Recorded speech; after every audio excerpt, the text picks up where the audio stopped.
Heippa ja tervetuloa uuteen videoon. Pitkästä aikaa päätin taas kuvata videoa. Mä en ole julkaissut sen The Weekndin Ruotsin keikan jälkeen oikein mitään, niin mä oon aika innoissani tänään, että päätin kuvata. Mulla on ollut aika rento maanantai-aamu tänään. Mulla oli siis viime viikonloppun aika paljon semmosia myöhäisiä vuoroja. Niin ihanaa, että tänään sain nukkua pitkään eikä ollut mitään pläänejä heti aamusta. Tänään on vaan vähän laittautunut tässä, tehnyt ruokaa ja itse asiassa kohta lähdössä ulos. Vaikka mulla oli tosi ihana kesä ja paljon kaikkia tapahtumia ja ystäviä, niin harmittaa oikeasti vähän se, että mä en kuvailu enempää, koska se vie kuitenkin aika paljon aikaa ja suunnittelua ja editoimista ja näin. Mutta silti niitä on tosi kiva katsoa silleen jälkeenpäin näitä videoita, niin mua vähän silleen harmittaa, että se asia jäi silleen. Ja mä rakastan tuommoista kesää just, että on paljon kaikkea. Niin oli kyllä ihana kesä, toivottavasti myös teillä. Siis mä en ole niin pitkään aikaan kuvannut videoa, että tää tuntuu vähän oudolta jopa, mutta oikeasti mä oon tosi innoissani tänään, että mä päätin kuvata. Ei ole mitään ihmeellisiä pläänejä kuitenkaan, mutta mä haluan alkaa tekemään mun kanavalle tämmösiä niin kuin rennompia päiviä ja silleen, että aina ei tarvi olla mitään ihmeellistä, että sen takia siitä kuvaisi videoa. Mä syön nyt tässä vähän välipalaa ennen kuin mä lähden näkemään mun kaveria. Mä ollaan itse asiassa menossa tohon mun lähikirppikselle, kun mulla on siellä pöytä ja mulla on siellä perjantaihin asti myynnissä vähän tavaraa. Niin pitää käydä vähän katsoa, että missä kunnossa se pöytä on, niin pitää varmaan vähän siististä samalla. Mä ajattelin, että mä näytän nyt samalla tän mun välipalan, koska mä oon syönyt tätä tyyliä 3 päivää putkeen ja tää on vaan niin hyvää.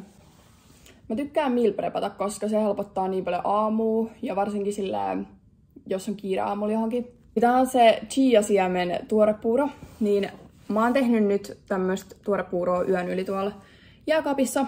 Eli tähän tulee vaan siis mukiin, kaurahiutaleit, chia-siemeniä ja maitoa ja sit se näyttää tältä. Tää ei rehellisesti näytä kovin hyvältä niin kuin pelkästään, mutta mä laitan tähän aina vadelmia. Siis mä heitän niitä vähän tänne. Sitten mä laitan mustikoita.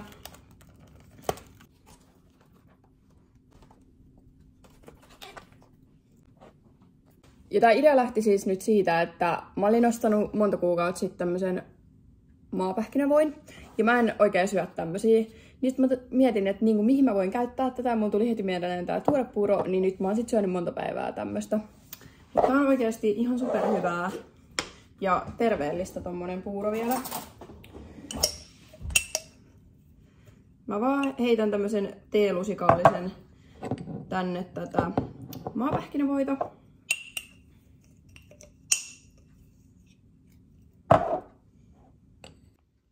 Sitten mä vielä lisään tähän vähän hunajaa. Ja siinä on mun välipala kautta aamupala yleensä, mitä mä oon ainakin tällä viikolla syönyt aika paljonkin. Niin kaurahiutaleet, chiansiemeniä, maitoa, marjoja ja maapähkinävoita. Tää on siis niin hyvää ja tässä on aika paljon myös proteiinia, mikä on hyvä, jos haluaa tämmöisen proteiinipitoisen aamupalan. Ja oh my god, tää näyttää niin hyvältä. Ja mä vähän tälleen sekoittelen tätä. Mä rakastan laittaa vadelmia tähän, koska se makeus tulee oikeastaan näistä marjoista. Ja sit vähän hunajaa. Et en mitään sokeria kyllä ikinä ole lisännyt tohon. Mut joo, testatkaa tätä. Ihan sika hyvää. Mä ollaan menossa käymään tuolla kirppiksellä just. Tää on ihan sika kätevää, kun tää on niin lähellä tässä. Mä en ottanut tohon sitä täyspalvelua silloin, kun mä varasin täältä sen pöydän. Niin nyt mä käyn kattoo tota välillä itse.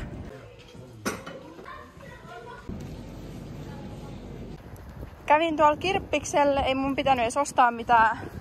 Mut sit mä löysin pari kivaa mekkoa.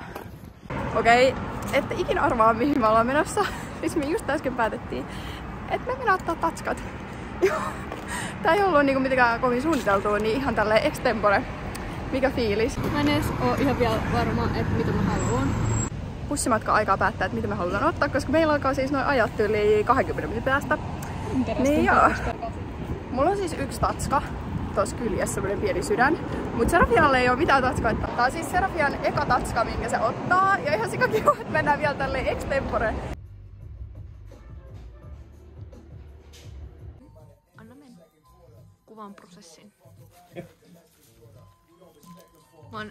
Mun pitäisi lisää mun CV:seen. Mä oon Eevan henkilökohtainen valokuvaaja, videokuvaaja, henkilökohtainen tuki, paras ystävä,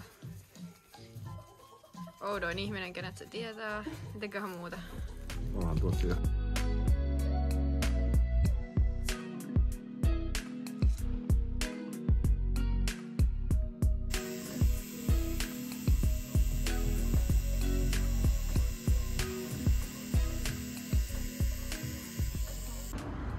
Siis ihan sairaan hyvä tatskapaikka. Teki niin kivat tatskat meille ja oikeesti otti meidät niinku samana päivänä.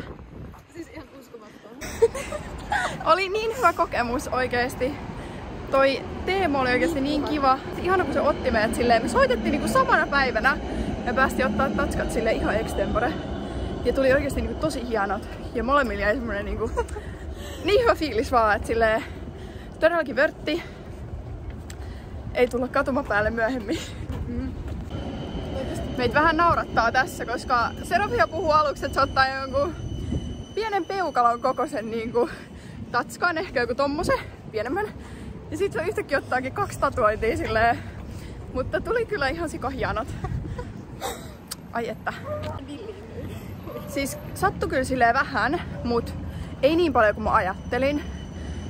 Ja silleen kylkihän on niinku aika silleen kova paikka ottaa, niin kyllä se vähän tuntuu.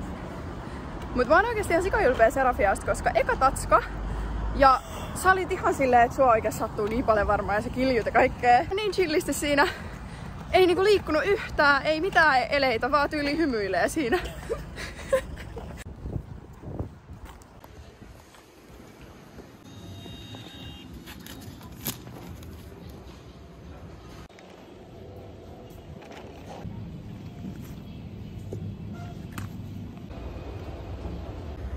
Haettiin vielä vähän safkaa, ajateltiin katsoa jotain leffaa.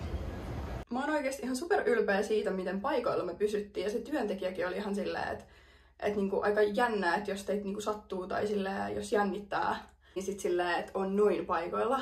Että se oli silleen, että oli ihan kuin tekisi niinku vihkoa silleen, piirtäisi. Ja totta kai se vaikuttaa sitten siihen lopputulokseen, että miten siisti siitä tulee. Niin tästä tuli kyllä niin upea. Mä halusin ostaa yhtä jäätelöä, mutta sitä ei ollut Alepassa, niin mä ajattelin testaa tämmöistä uutta, jotain banoffea. Näyttää tosi hyvältä. Syy miksi mä ostin 2 oli se, että jos tää ei olekaan hyvää, niin sit mä en halua pettymystä nyt. Ja mä tiesin, että tää on ihan sika hyvää, niin ostin tän sitten varuille. Ja mä en yleensä syö siis suklaata, mutta tää suklaa on niin hyvä, että heti kun tää tuli jäätelönä, niin mä tiesin, että tää on pakko maistaa. Sitten Serafia otti vielä tämmösen, niin mä ajateltiin tänään vähän maistella. Mä en ole oikein silleen lakritsin ystävä, niin mä en tiedä, että onko tää hyvää. Mutta Fatzerilla on tänä vuonna tullut siis ihan super paljon kaikkia tommosia jäätelöitä.